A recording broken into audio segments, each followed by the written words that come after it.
ഇത്തവണ ഞാൻ ബാംഗ്ലൂരിൽ നിന്ന് എറണാകുളത്തേക്ക് വന്നത് റോയൽ റിച്ച് ഇന്ത്യയുടെ ഈ കാണുന്ന വോൾവോ ബസ്സിലാണ്. ഇതാണ് ബസ്സിൻ്റെ ഇൻറ്റീരിയർ. പിന്നെ എല്ലാ സ്ലീപ്പർ ബസ്സിലും കിട്ടുന്ന പോലെ തന്നെ ഒരു കുപ്പി വെള്ളം കിട്ടും.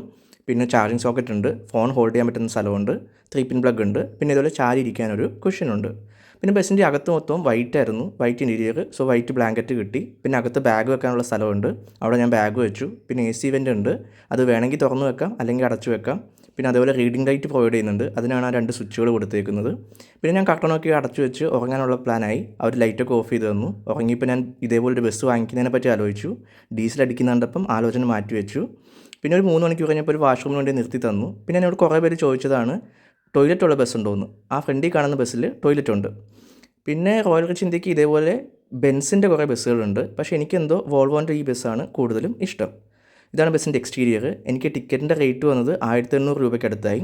ടിക്കറ്റിൻ്റെ റേറ്റ് മാറി മറിഞ്ഞൊക്കെ വരും. കറക്റ്റ് സമയമായപ്പോൾ തന്നെ ഞാൻ എൻ്റെ സ്ഥലത്തെത്തി.